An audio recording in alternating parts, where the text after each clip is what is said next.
ഞാൻ പോണ സമയത്താണ് ദിലീപേട്ടൻ, മണിച്ചേട്ടൻ, നാഷിക്, അപ്പോൾ ഇവരൊക്കെ എന്നെ ആഹാരം കൊണ്ട് തന്ന് എന്നെ തീറ്റിച്ച് അപ്പോൾ അങ്ങനെ കുറേ കഥകളൊക്കെ ഉണ്ട്. സ്റ്റേജിൽ കയറി കഴിഞ്ഞ് കുറച്ച് നോക്കിയപ്പോൾ അയ്യോ ബാക്കിൽ ലോറിയുടെ തല. മോളെ ഇത് ലോറിയാണ്, നന്നായിട്ട് പാടിക്കോ അല്ലെങ്കിൽ ചിലപ്പോൾ ലോറി എടുത്തിട്ട് കൊണ്ടുപോകും എന്നൊക്കെ പറയും. വളരെ ഒരു സ്ട്രഗ്ലിങ് സമയമാണ് എൻ്റെ കുട്ടിക്കാലം. അപ്പോൾ അമ്മയുടെ ഒരു ചെറിയ വരുമാനത്തിൽ 2 കുട്ടികളുടെ പഠിത്തവും ചിലവും കാര്യങ്ങളൊക്കെ ബുദ്ധിമുട്ടാണ്. അച്ഛൻ ഉണ്ടായിരുന്നിട്ടാണ്, അച്ഛനെ മിസ് ചെയ്യുമ്പോഴാണ് ഇത് ഏറ്റവും വലിയ ഒരു മിസ്സിങ് ആവണതും ട്രോമയാണ്. ഞാൻ അച്ഛനെ കണ്ടിട്ടില്ല. ഒരു പാട്ടുകാരിയാവണമെന്നായിരുന്നു അമ്മയുടെ വലിയ ആഗ്രഹം. പക്ഷേ അമ്മയ്ക്ക് അതങ്ങനെ ഒന്നും ജീവിതത്തിൽ അതൊന്നും സാധിച്ചില്ല. പിന്നെ 2 കുട്ടികളുമായിട്ട് അമ്മ അങ്ങനെ ഒരൊറ്റപ്പെടുന്നൊരവസ്ഥയായിരുന്നു. പിന്നെ എനിക്ക് പാട്ട് കിട്ടിയപ്പോൾ പിന്നെ അമ്മ ആരോടും അന്വേഷിക്കാനും അഭിപ്രായം എടുക്കാനും നിന്നില്ല. അമ്മയുടെ ഡിസിഷനായിരുന്നു മകളെ പാട്ടുകാരിയാക്കും. ആ സമയത്ത് കുറേ ബിറ്റർ എക്സ്പീരിയൻസസ്, അതായത് ഈ കുട്ടി പാട്ടൊക്കെ പാടും, പക്ഷേ ആ ജനകൻ എന്നുള്ള പാട്ടിലൂടെ അതിൻ്റെ കിട്ടിയ അവാർഡിലൂടെയാണ് പിന്നീട് ഞാൻ ജീവിതത്തിൽ ഒരുപാട് ആഗ്രഹിച്ച ഓപ്പർച്യൂണിറ്റീസും എല്ലാം നല്ല മൊമെൻറ്റ്സും ഉണ്ടായത്. ഞാൻ കോളേജിൽ പോകുമ്പോഴൊക്കെ ഇങ്ങനത്തെ ചോദ്യങ്ങളുണ്ടായിരുന്നു. പാട്ട് പാടാൻ വിട്ടിരിക്കുകയാണോ? അയ്യോ പാട്ട് പാടാൻ നടക്കുകയാണ്, ഇനിയിപ്പോൾ ഇതുകൊണ്ടൊക്കെ വല്ല പ്രയോജനമുണ്ടോ? ചിപ്പി ചേച്ചിയും രഞ്ജിത്തേട്ടനുമായിട്ട് വളരെ അടുപ്പത്തിലാണ്, വളരെ വർഷങ്ങളായിട്ടുള്ളൊരു ബന്ധമാണ്. ജെയ്ക്സ് ബിജോയ് എനിക്ക് ഈ ഒരു കാലഘട്ടത്തിലെ മ്യൂസിക് ഡയറക്ടേഴ്സിൽ വളരെ ഇഷ്ടമുള്ളൊരു കമ്പോസറാണ്. ഇന്നത്തെ നമ്മുടെ ഗസ്റ്റായിട്ട് എത്തിയിരിക്കുന്നത് സിംഗർ രാജലക്ഷ്മി ചേച്ചിയാണ്. വെൽക്കം ചേച്ചി. Thank you. തുടരുമാണ് പുതിയത്തെ ഒരു വിശേഷം എന്ന് പറയുന്നത്. ഒരു വലിയ വിശേഷമാണ് ചേച്ചിക്ക് അല്ലേ? സോ അതിൻ്റെ എക്സ്പീരിയൻസ് എങ്ങനെയായിരുന്നു? തുടരും എനിക്ക് വളരെ വളരെ സ്പെഷ്യലായിട്ടുള്ളൊരു സിനിമയാണ്. അതിൽ കുറച്ച് 2-3 കാരണങ്ങളുണ്ട്. പാട്ടിനെ കുറിച്ച് പറയുകയാണെങ്കിൽ എന്താ പറയുക, സിനിമയും സൂപ്പർ ഹിറ്റ്, പാട്ടും സൂപ്പർ ഹിറ്റ്. പിന്നെ MG ശ്രീകുമാരേട്ടൻ്റെ കൂടെ ഞാൻ വേദികളിൽ ഒരുപാട് പാടിയിട്ടുണ്ടെങ്കിലും സിനിമയിൽ ഞാൻ ആദ്യമായിട്ട് പാടുന്ന പാട്ടാണ്. ഫസ്റ്റ് ടൈം പെയർ ചെയ്യുന്നതാണ് സിനിമയിൽ. അതെ, ആദ്യമായിട്ട് പാടുന്നതാണ്. അപ്പോൾ അത് ഞാൻ ഇപ്പം ഇങ്ങനെ ആലോചിക്കണം, ലാലേട്ടൻ്റെ തന്നെ കോമ്പിനേഷനിലുള്ള ഒരുപാട് സൂപ്പർ ഹിറ്റ് സോങ്സാണ് MG ശ്രീകുമാരേട്ടൻ്റെ സ്റ്റേജിൽ നമ്മൾ എപ്പോഴും പാടാറുള്ളത്. അപ്പോൾ അങ്ങനെ പാടി അവസാനം സിനിമയിൽ തന്നെ ആ ഒരു കോമ്പിനേഷനിലുള്ള പാട്ട് അദ്ദേഹത്തിൻ്റെ കൂടെ എനിക്ക് പാടാൻ സാധിച്ചത് ഒരുപാട് സന്തോഷം. പിന്നെ ജെയ്ക്സ് ബിജോയ് എനിക്ക് ഈ ഒരു കാലഘട്ടത്തിലെ മ്യൂസിക് ഡയറക്ടേഴ്സിൽ വളരെ ഇഷ്ടമുള്ളൊരു കമ്പോസറാണ്. വിനായക്, ശശികുമാർ, അദ്ദേഹവും ഈ പുതിയ തലമുറയിലെ എഴുത്തുകാരനാണ്. അപ്പം അവരാണല്ലോ പാട്ടിൻ്റെ ശില്പികൾ. അപ്പം ജെയ്ക്സിൻ്റെ പാട്ട് ഇതിനു മുമ്പ് ഞാനൊരു 1-2 പാട്ടിൽ പാടിയിട്ട് അത് ഫൈനൽ ആകാതെ പോയി. അപ്പോൾ ഇങ്ങനെ ഒരു 3ാമത്തെ ഒരു ഓപ്പർച്യൂണിറ്റിയിൽ അത് ഓക്കെ ആവണമെന്ന് ഞാനും മനസ്സുകൊണ്ട് ആഗ്രഹിക്കുന്നുണ്ടായിരുന്നു. അപ്പോൾ അങ്ങനെ ജെയ്ക്സിൻ്റെ 3ാമത് പാടിയ ഈ പാട്ട് ഓക്കെ ആയി. പിന്നീട് ഇതിൻ്റെ ഒരു മെയിൻ കാര്യം, അത് ഓപ്പർച്യൂണിറ്റി എനിക്ക് എങ്ങനെ വന്നു എന്ന് ചോദിച്ചാൽ, അത് ഞാൻ ചിപ്പി ചേച്ചിയും രഞ്ജിത്തേട്ടനുമായിട്ട് വളരെ അടുപ്പത്തിലാണ്, വളരെ വർഷങ്ങളായിട്ടുള്ളൊരു ബന്ധമാണ്. അപ്പോൾ അങ്ങനെ ചേച്ചി ഈ തുടരും സിനിമയുടെ ആദ്യം മുതൽക്കേ ഉള്ള കാര്യങ്ങൾ എന്നോട് പറയുന്നുണ്ടായിരുന്നു. ഇതിൻ്റെ ഡിസ്കഷനാണെങ്കിലും ഷൂട്ടാണെങ്കിലും ബാക്കി കാര്യങ്ങളൊക്കെ ഞാൻ അറിയുന്നുണ്ട്. കാരണം എന്നും ചേച്ചിയായിട്ട് സംസാരിക്കുന്നുണ്ട് ഞാൻ. അപ്പോൾ അത് ഇന്നലെ ഇന്നൊന്നും തുടങ്ങിയത് ഫ്രണ്ട്ഷിപ്പും അല്ല, വളരെ വർഷങ്ങളായിട്ട് ഉള്ള ഒരു ബന്ധമാണ്. അപ്പോൾ അങ്ങനെ ഒരു സർപ്രൈസായിട്ട് എനിക്ക് ജെയ്ക്സിൻ്റെ സ്റ്റുഡിയോയിൽ നിന്നാണ് ഇങ്ങനെ ഒരു കോള് വന്നത്. അപ്പോൾ അതിൻ്റെ തലേ ദിവസമോ അന്ന് രാവിലെയും ഞാൻ ചേച്ചിയോട് സംസാരിച്ചതാണ്. പക്ഷെ എന്നോട് ചേച്ചി ഇതൊന്നും പറഞ്ഞില്ല. അപ്പോൾ അങ്ങനെ പിന്നെ വിളിച്ചപ്പോൾ പിന്നെ ഞാൻ ചേച്ചിയെ വിളിച്ചു. അപ്പോൾ ചേച്ചി ഇങ്ങനെ എന്നെ ഇപ്പോൾ വിളിച്ചിട്ടുണ്ടായിരുന്നു. പറഞ്ഞു അത് ഞാൻ രാജിയെ സർപ്രൈസ് ചെയ്തതാന്ന് പറഞ്ഞു. അപ്പോൾ അങ്ങനെയാണ് എനിക്ക് ഓപ്പർച്യൂണിറ്റി വരുന്നത്. രഞ്ജിത്തേൻ്റെയും ചേച്ചിയുടെയും ഒരു ഇതിലാണ്. പിന്നെ അത് പ്രമോ സോങ് ആണെന്ന് അന്ന് തന്നെ അപ്പം തന്നെ പറഞ്ഞിരുന്നു. അതായത് സിനിമയിൽ ഉണ്ടാവില്ല, സിനിമയുടെ പ്രൊമോഷന്. പക്ഷെ അത് ഇത്രയും വൈറലായിട്ടുണ്ട് പാട്ട്. അതെ, അത് ആ പ്രൊമോഷൻ സോങ് ആണെങ്കിൽ പോലും അതിന് ഏറ്റവും കൂടുതൽ ഹൈപ്പ് നൽകിക്കൊണ്ട് അത്രയും ആൾക്കാരെ ഇങ്ങനെ എക്സ്പെക്റ്റ് ചെയ്ത് ഇരുത്തിയല്ലേ അത് ഔട്ടാക്കിയത്. അപ്പോൾ അങ്ങനെ നോക്കുമ്പോൾ പാട്ട് വളരെ ചുരുങ്ങിയ സമയം കൊണ്ട് തന്നെ ഒരുപാട് മില്യൺസ് ഓഫ് വ്യൂസും വൈറൽ അങ്ങനെ നോക്കുമ്പോൾ അതിൻ്റെ ഒരു ഭാഗമായതൊരു വലിയ സന്തോഷം. ഒബ്വിയസ്ലി MG സാറിന്റെ കൂടെ ഫസ്റ്റ് ആയിട്ട് പെയർ ചെയ്യാന്ന് പറയുമ്പോൾ അതൊരു മൈൽ സ്റ്റോൺ തന്നെ ആയിരിക്കും. ഒത്തിരി തീർച്ചയായിട്ടും. വേദികൾ പങ്കിട്ടിട്ടുണ്ടെങ്കിലും ഒരു മൂവിയിൽ പാടാൻ പറ്റാന്ന് പറയുന്നത് ആസ് എ സിംഗർ ചേച്ചിക്ക് എന്തായാലും അതൊരു ബ്ലെസ്സിങ് പ്ലസ് ഒരു മൈൽ സ്റ്റോൺ ആയിരിക്കും. എങ്ങനെ ഉണ്ടായിരുന്നു ആ ഒരു കോംബോ സിംഗിങ് എക്സ്പീരിയൻസ്? അല്ല, ഞാൻ ശ്രീകുട്ടൻ ചേട്ടനെ കണ്ടിട്ടില്ല അതിനുശേഷം. ഓക്കെ. ഞാൻ പാടുമ്പോഴേക്കും ചേട്ടൻ പാടി കഴിഞ്ഞു ഓൾറെഡി. എന്നിട്ടാണ് ഞാൻ എൻ്റെ പോർഷൻ പാടിയത്. പിന്നെ പാട്ട് ഇറങ്ങിയതിന് ശേഷം ശ്രീകുട്ടൻ ചേട്ടൻ അമേരിക്കയിലേക്ക് പോയി പ്രോഗ്രാംസിന്. ഞാനിവിടെ പരിപാടികളൊക്കെ ഉണ്ട്. അപ്പോൾ കഴിഞ്ഞ ദിവസം എനിക്കൊന്നും ഞാൻ ഇവിടെയും പാടി, ചേട്ടൻ അവിടെയും ഈ പാട്ട് പാടി. ഇനിയിപ്പോൾ ചേട്ടൻ വന്നിട്ട് വേണം ഞങ്ങൾക്ക് രണ്ടുപേർക്കും ഒരുമിച്ച് സ്റ്റേജിൽ പാടാൻ. എങ്ങനെയുണ്ട് റെസ്പോൺസ് ഈ പാട്ടിന്? ഇപ്പോൾ ഇൻഡസ്ട്രിയിൽ നിന്നാണെങ്കിലും ഫ്രണ്ട്സ് ഒക്കെ എന്ത് പറയുന്നു? ഒരുപാട് പേര് എന്നെ വിളിക്കുന്നുണ്ട്, പിന്നെ ഇൻസ്റ്റയിലൊക്കെ മെസ്സേജ് അയക്കുന്നുണ്ട്, സ്റ്റോറി ഇടുന്നുണ്ട്. പിന്നെ എൻ്റെ സ്ഥിരം ഒരു ടൈപ്പ് അല്ലല്ലോ ഈ പാട്ട്. ഞാൻ കുറച്ച് എൻ്റെ ശബ്ദം കുറച്ച് മെലോഡിയസ് ആയതുകൊണ്ട് ഞാൻ അങ്ങനത്തെ പാട്ടുകളാണ് കൂടുതൽ പാടിയിരിക്കുന്നത്. അപ്പോൾ ഇത് ഫാസ്റ്റ് ട്രാക്ക് ഒക്കെ പാടിയിട്ടുണ്ട്, ഫാസ്റ്റ് സോങ്സ് പാടിയിട്ടുണ്ട്, സ്റ്റേജിലൊക്കെ പാടാൻ. പക്ഷേ വോയിസിൻ്റെ ഒരു നേച്ചർ വെച്ചിട്ട് ഞാൻ എപ്പോഴും ഒരു അങ്ങനത്തെ പാട്ടുകൾ, മെലോഡിയസ് ആയിട്ടുള്ള പാട്ടുകളാണ് കൂടുതൽ പാടിയിട്ടുള്ളത്. അപ്പോൾ അത് രാജി ആണ് പാടിയെന്ന് അങ്ങനെ ചിലർ സർപ്രൈസ്ഡ് ആയിട്ട് പറഞ്ഞിട്ടുണ്ടായിരുന്നു. പിന്നെ എനിക്ക് ഇൻട്രസ്റ്റിംഗ് ആയിട്ട് തോന്നിയ 1-2 കമൻറ്റ്സ് വെച്ചാൽ അത് അവർ പറഞ്ഞപ്പോഴും ഞാൻ ശ്രദ്ധിച്ചു. അതായത് മലയാളത്തിൽ ശോഭന ചേച്ചിയുടെ എന്താണ് പാട്ടുകൾ കൂടുതലും ചിത്ര ചേച്ചിയാണ് പാടിയിരിക്കണേ. അപ്പോൾ പാട്ട് കേട്ടു വന്നപ്പോൾ എൻ്റെ ഒരു സ്വീറ്റ് ടോൺ കണ്ടപ്പോൾ എല്ലാവരും ആരാണത്, ചേച്ചിയാണോ എന്നൊക്കെ ഇങ്ങനെ ചെക്ക് ചെയ്തപ്പോൾ രാജലക്ഷ്മിയുടെ പേര് കണ്ടപ്പോൾ ഞങ്ങൾക്ക് ഭയങ്കര അത് മാച്ചായി അങ്ങനെയൊക്കെ പറഞ്ഞു. അപ്പോൾ അതൊക്കെ എനിക്ക് വളരെ വലിയൊരു അച്ചീവ്മെന്റ്, വലിയൊരു നല്ല ഒരു ഹാപ്പി ആയിട്ടുള്ള കാര്യം. പിന്നെ ഈ പറഞ്ഞുള്ള ശോഭന മാമിൻ്റെ അതിന് എനിക്ക് വോയിസ് കൊടുക്കാൻ പറ്റിയത് എല്ലാം. പിന്നെ ഈ സൂപ്പർ ഹിറ്റ് എന്ന് പറയുന്ന വേദികളിലൊക്കെ എനിക്ക് തോന്നുന്നത് ഇതൊരു കുറേ നമ്മൾ എന്താ പറയുക, വേൽമുരുകയൊക്കെ ഇപ്പോഴും പാടുന്നല്ലോ പ്രോഗ്രാംസിനൊക്കെ. അപ്പോൾ ഞാൻ കുറേ ലൈവ് ഷോസ് ഒക്കെ ചെയ്യുന്ന ആളായതുകൊണ്ടും ഈ പാട്ട് എപ്പോഴും വേദിയിലൊരു ഭയങ്കര ഓളമായിരിക്കും. ഉറപ്പായിട്ടും വലിയൊരു അച്ചീവ്മെന്റ് ആയിട്ട് ഈ ഒരു പാട്ട് ഇനി അങ്ങോട്ട് ഇതേപോലത്തെ ഡിഫറെന്റ് പാട്ടുകൾ നമുക്ക് ചേച്ചിയുടെ സൗണ്ടിൽ നിന്ന് കേൾക്കാൻ പറ്റട്ടെ.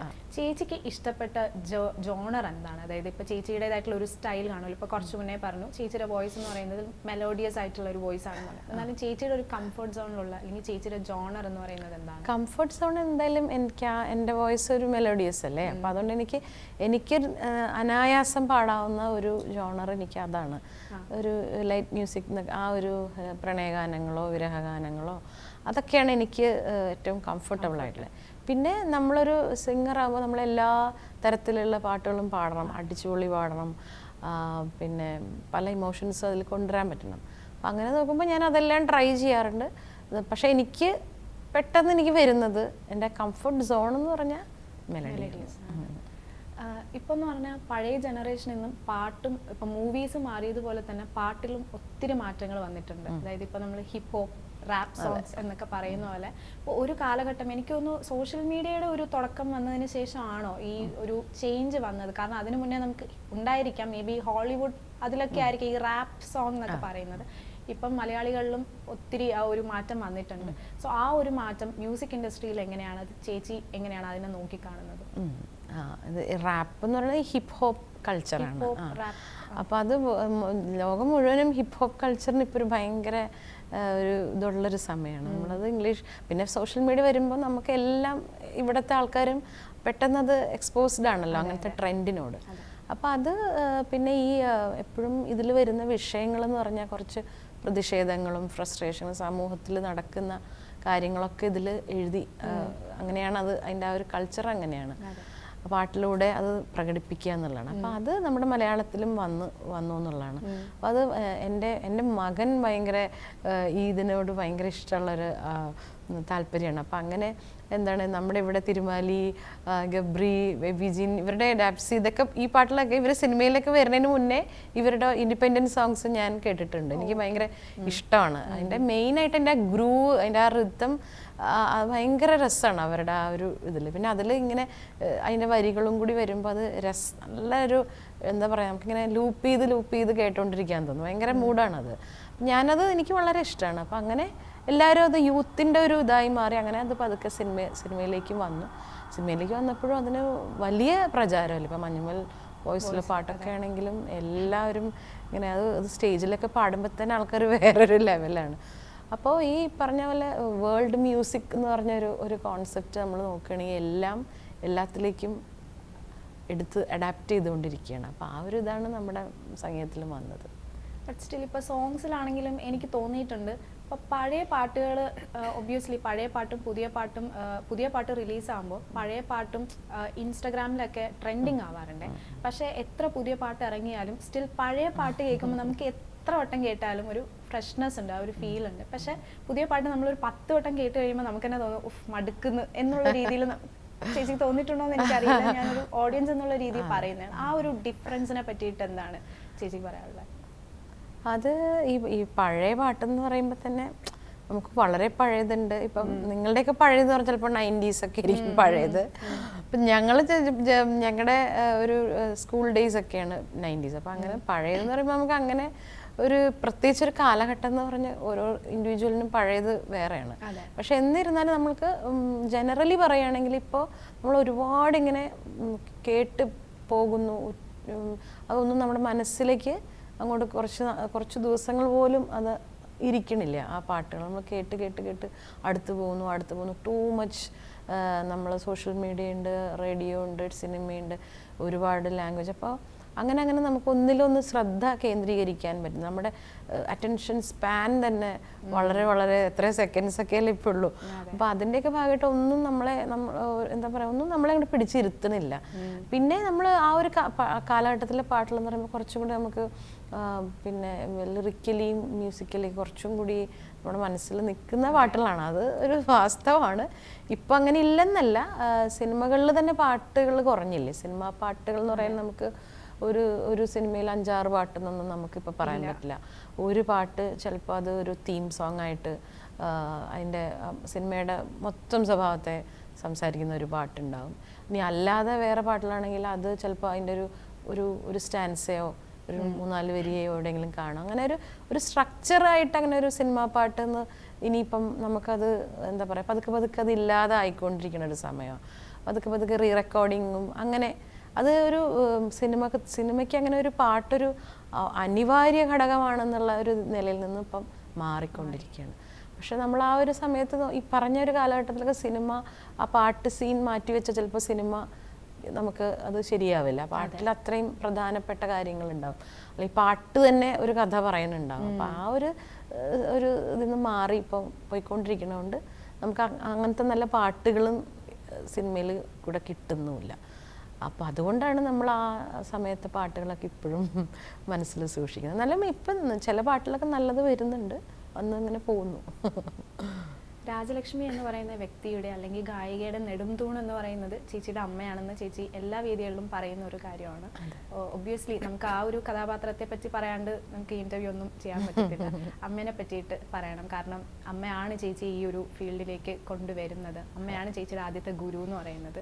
സോ ആ ഒരു ജേർണി അമ്മ ഈ പറഞ്ഞ പോലെ വളരെ സ്ട്രോങ് ആയിട്ടുള്ള ഒരു ലേഡിയായിരുന്നു. കൃത്യമായ അമ്മയുടെ വഴികളൊക്കെ എന്തായിരിക്കണം, എങ്ങനെ പോകണം, അതൊക്കെ വളരെ അമ്മയുടെ അതിനൊക്കെ ധാരണയുള്ളൊരു സ്ത്രീയായിരുന്നു. ഞാൻ അമ്മ എന്നുള്ള ഒരാളെ പുറത്തുനിന്ന് ഇപ്പം ഞാനും ആ ഒരു ഏജിലേക്ക് ആകുമ്പോഴല്ലേ അമ്മ അന്ന് എന്നെ ഇങ്ങനെ ഇതിനൊക്കെ കൊണ്ടുപോകുമ്പോഴും ഈ ഒരു ഇൻഡസ്ട്രിയിലേക്ക് കൊണ്ടുവരുമ്പോഴൊക്കെ ഇപ്പോഴാണ് ഞാനത് പുറത്തുനിന്ന് ഞാൻ നോക്കിക്കാണുന്നത്. അമ്മയുടെ വളരെ ചെറിയ പ്രായത്തിലാണ് എന്നെ ഇതിലേക്ക് കൊണ്ടുവരണം. നമുക്ക് അങ്ങനെ ഒരു വലിയ ഒരു ഫീൽഡിലേക്ക് കൊണ്ടുവരാൻ പറ്റിയ വലിയ ആൾക്കാരോ റെക്കമെൻഡേഷൻസ് ചെയ്യാൻ പറ്റിയ ആൾക്കാരോ ബന്ധങ്ങളോ ഒന്നും തന്നെ ഉണ്ടായിരുന്നില്ല. അപ്പോൾ അങ്ങനെ അമ്മ ആ ഒരു പിന്നെ എൻ്റെ പാട്ട് പാടുന്നുള്ളത് കണ്ടെത്തി പാട്ട് പഠിപ്പിക്കാനും മത്സരങ്ങളൊക്കെയാണ് ആദ്യം പോയിക്കൊണ്ടിരുന്നത്. മത്സരങ്ങൾ, പിന്നെ ചെറിയ ഗാനമേള വേദികൾ, പിന്നെ റിയാലിറ്റി ഷോ എന്ന് പറയാൻ പറ്റില്ല, സംഗീത മത്സരങ്ങൾ. ആദ്യത്തെ സംഗീത മത്സരത്തിൽ തിരുവനന്തപുരം ദൂരദർശൻ, അന്ന് വേറെ പ്രൈവറ്റ് ചാനലുകളില്ല. ആ ദൂരദർശനിൽ മേരി ആവാസ് സുനോ എന്നൊരു വലിയ ഹിന്ദിയിലുണ്ടായിരുന്ന ഒരു വലിയ പ്രോഗ്രാം, സൂപ്പർ ഹിറ്റ് പരിപാടി, സംഗീത മത്സരമായിരുന്നു. അതിനുശേഷം മലയാളത്തിൽ നമ്മുടെ ദൂരദർശനിൽ തുടങ്ങിയ മത്സരം ഹംസധ്വനി. അതിലാണ് ഞാൻ ആദ്യമായിട്ട് എൻ്റെ എന്താ പറയുക ഫ്രോക്ക് ഇട്ട് വണ്ണമുള്ളൊരു കുട്ടി, ഇപ്പോഴും എനിക്ക് ആ ഒരു ഇമേജാണുള്ളത്. അപ്പോൾ ആ പ്രോഗ്രാമിൽ എന്നെ ഞങ്ങൾ സെലക്റ്റഡായി അതിൽ വരുന്നു. പിന്നെ ഇങ്ങനെ അങ്ങനെ ഓരോ സ്റ്റേജിലും അമ്മ എന്നെ ഇങ്ങനെ കൊണ്ടുപോയി. അങ്ങനെ അവസാനമാണ് സിനിമയിലേക്കും അങ്ങനെയുള്ള ഒരു ലെവലിലേക്ക് എത്തണേ. പക്ഷെ ആ ഒരു ജേണി, അമ്മ എന്നെ കൊണ്ടുപോയ ആ ഒരു ജേണി ഉണ്ടല്ലോ, അതാണ് എൻ്റെ ഏറ്റവും വലിയൊരു ശക്തി മുമ്പോട്ട് പോകാനും. അപ്പം അമ്മയ്ക്ക് മാത്രമേ അങ്ങനെ പറ്റുള്ളൂ. അമ്മയെപ്പോലെ ഒരു സ്ത്രീയെ ഞാൻ കണ്ടിട്ടുമില്ല. അത്രയും ഒരു സപ്പോർട്ട് എന്തുമാത്രമാണെന്ന് മനസ്സിലാവുന്നുണ്ട്. ആ സപ്പോർട്ട് ഇപ്പം ചേച്ചി മാരീഡ് ആണ്, അപ്പോൾ ഹസ്ബൻഡിൽ നിന്നുള്ള ഒരു സപ്പോർട്ട് എങ്ങനെയാണ്? അതുമായിട്ടൊന്ന് മാച്ച് ചെയ്ത് നോക്കുമ്പോഴത്തേനും തീർച്ചയായിട്ടും ഹസ്ബൻഡ് വളരെ സപ്പോർട്ടീവാണ്. പിന്നെ ഞാനും അമ്മയും പോകുമ്പോൾ നമ്മൾ ഈ പറഞ്ഞ പോലെ സ്ത്രീകളായിരുന്നതിൻ്റെ കുറച്ച് ഒരു ലിമിറ്റേഷൻസ് ഒക്കെ ഞങ്ങൾക്ക് ഉണ്ടായിരുന്നു. നമുക്ക് എല്ലാവരോടും പരിചയം അന്നത്തെ കാലം അതാണല്ലോ, ഫോൺ പോലും മൊബൈൽ ഫോണും അങ്ങനെയൊന്നും ഇല്ലാത്ത. അല്ലെങ്കിൽ അപ്പോൾ ഇപ്പം കല്യാണം കഴിഞ്ഞ ശേഷം ഹസ്ബൻഡിന് പാട്ടെന്നുള്ളതല്ല, എല്ലാ കലാരൂപങ്ങളും ഇഷ്ടപ്പെടുന്ന ആളാണ്. അപ്പോൾ അതുകൊണ്ട് കുറച്ചും കൂടി നമുക്ക് എന്താ പറയുക, ഫ്രീ ആയിട്ട് എനിക്ക് ഇൻഡസ്ട്രിയിൽ വർക്ക് ചെയ്യാനും ഹസ്ബൻഡും കൂടി ഉള്ളതുകൊണ്ട്. പിന്നെ സപ്പോർട്ട് എന്ന് പറഞ്ഞാൽ നമുക്ക് ഫ്രീ ആയിട്ട് പാടാൻ പറ്റുമല്ലോ. നമുക്കിപ്പോൾ പലരുടെയും ഞാൻ കണ്ടിട്ടുണ്ട്, സപ്പോർട്ട് ചെയ്തില്ലെങ്കിലും അവർ മുന്നോട്ട് തന്നെ പോവും.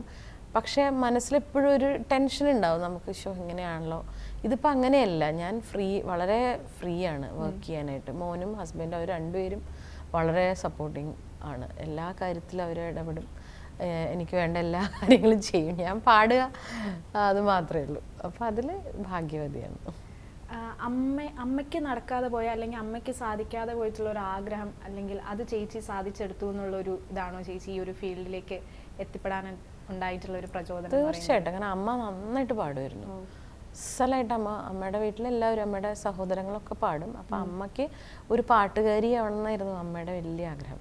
പക്ഷേ അമ്മയ്ക്ക് അതങ്ങനെ ഒന്നും ജീവിതത്തിൽ അതൊന്നും സാധിച്ചില്ല. പിന്നെ ഇങ്ങനെ 2 കുട്ടികളുമായിട്ട് അമ്മ ഇങ്ങനെ പെടുന്നൊരവസ്ഥ. എനിക്കൊരു ചേട്ടനുണ്ട്.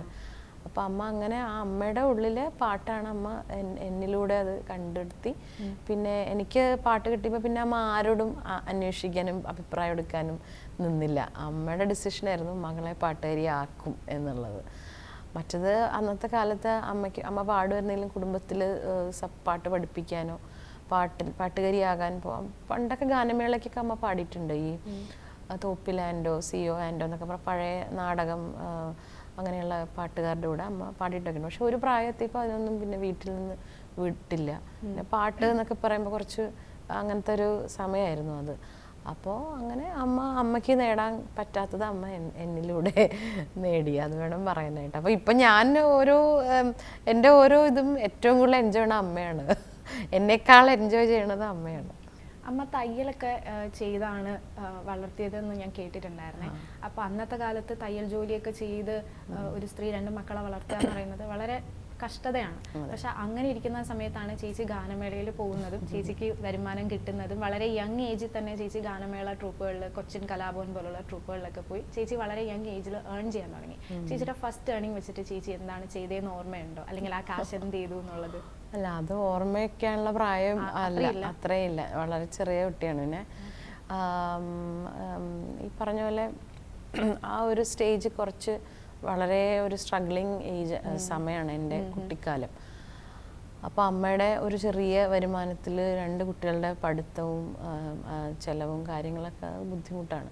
അപ്പം അങ്ങനെ ഇരിക്കുമ്പോഴാണ് ഇങ്ങനെ പ്രോഗ്രാംസിനൊക്കെ പോയി തുടങ്ങിയപ്പം ചെറിയതാണ്, വളരെ ചെറിയ തുകയാണ്, 100 രൂപയൊക്കെ ആയിരിക്കും കിട്ടുന്നത് ആദ്യത്തേക്ക്. പക്ഷേ അത് നമ്മളെ സംബന്ധിച്ച് വലിയ ഒരു ആശ്വാസമായിരുന്നു.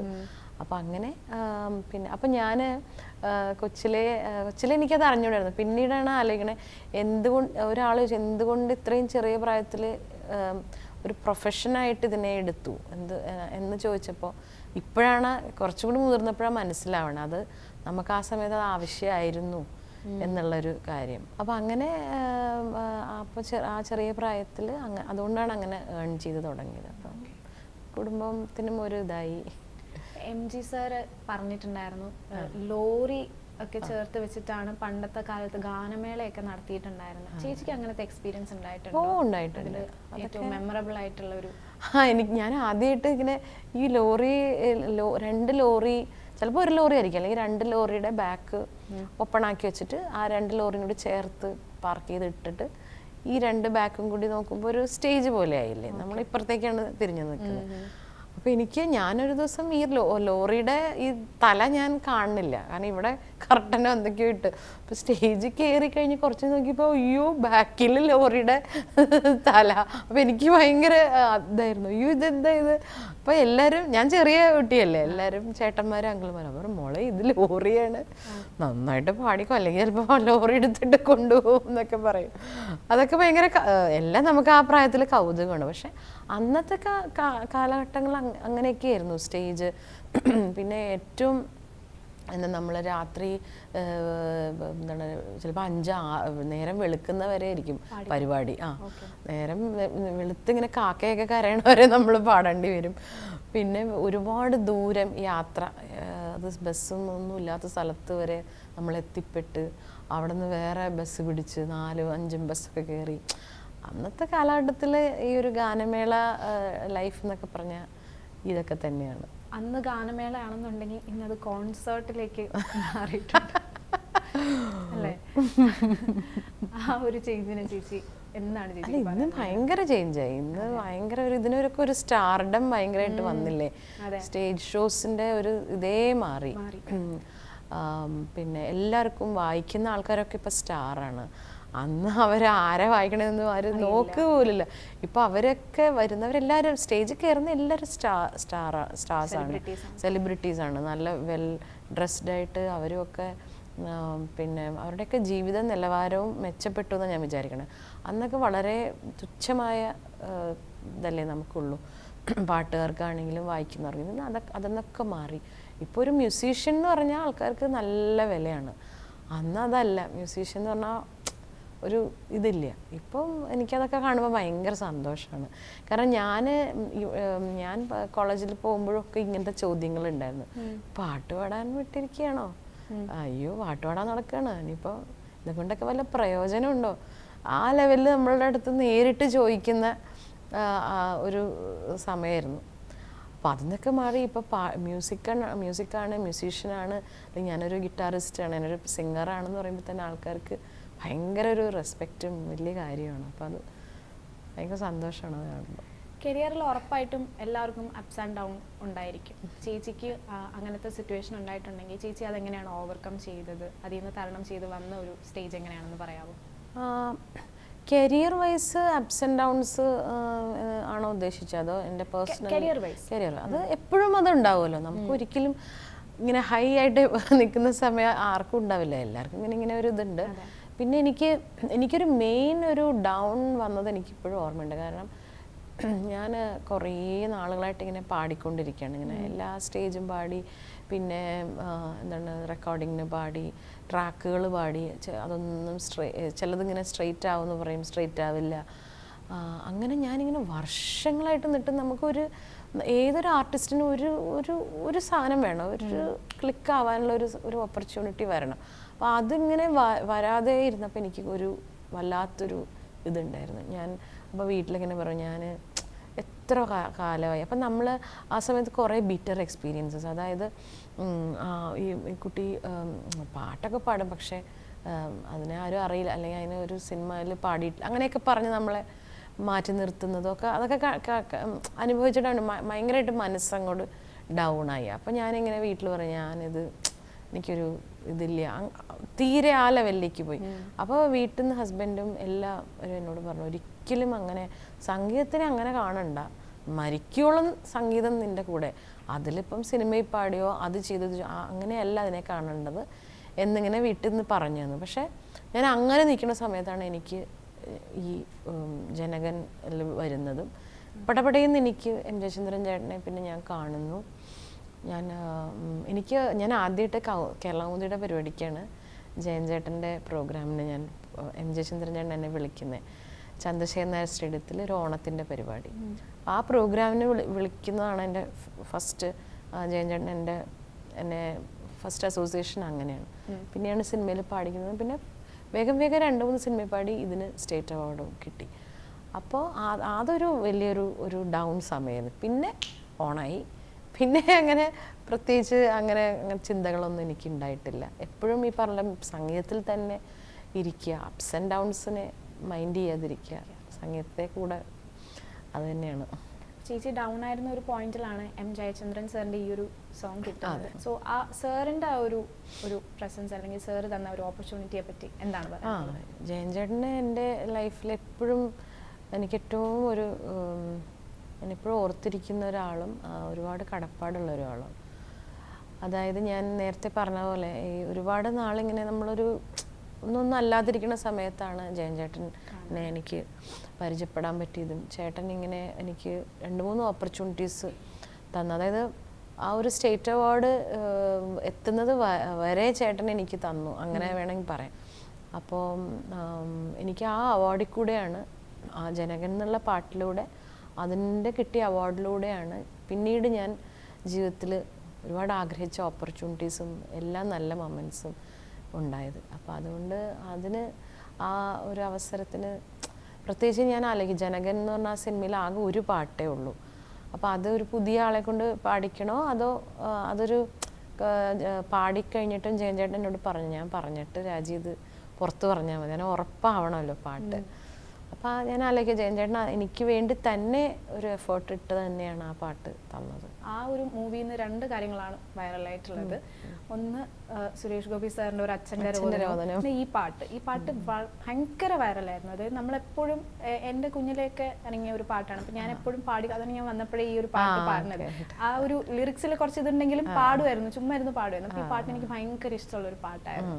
ജയചന്ദ്രൻ ചേട്ടൻ ഈ പാട്ട് ഇങ്ങനെ പറഞ്ഞു തന്നപ്പോഴേ പറഞ്ഞു, ഒരു +2-ലൊക്കെ പഠിക്കുന്ന കൊച്ചാണ്, ഒരു വളരെ നിഷ്കളങ്കമായിട്ടിങ്ങനെ തുള്ളിച്ചാടി ഓടി നടക്കുമ്പോൾ പാടുന്ന ഒരു പാട്ടാണ്. അപ്പം പ്രത്യേകിച്ച് അതിൻ്റെ ഇമോഷനെ കുറിച്ചൊന്നും ജയൻ ചേട്ടൻ എനിക്ക് അങ്ങനെ അധികം പറഞ്ഞില്ല. കാരണം ഓൾറെഡി എൻ്റെ ഒരു അതിനു മുമ്പ് പാടിയ പാട്ടൊക്കെ ഈ ഒരു കുട്ടിത്തുള്ളൊരു വോയിസ് ആണെന്ന് ചേട്ടൻ എപ്പോഴും പറയാറുണ്ടായിരുന്നു. അപ്പം അങ്ങനെ പറഞ്ഞു. പക്ഷെ പാട്ടിൻ്റെ ആ ഡീറ്റെയിലിംഗ് എല്ലാം അദ്ദേഹം എപ്പോഴും ഒരു സിംഗറിനെ കൊണ്ട് പാടിക്കുമ്പോൾ ആ സിംഗറിൻ്റെ ഏറ്റവും ബെസ്റ്റ് ഇങ്ങനെ പിഴിഞ്ഞെടുക്കുന്ന ഒരു മ്യൂസിക് ഡയറക്ടർ. നമുക്ക് അതിൻ്റെ നെക്സ്റ്റ് ലെവലിലേക്ക് പാടാൻ പറ്റില്ല, അത്ര നന്നായിട്ട് പാടിക്കും, അത്ര നന്നായിട്ട് അത് പഠിപ്പിക്കും.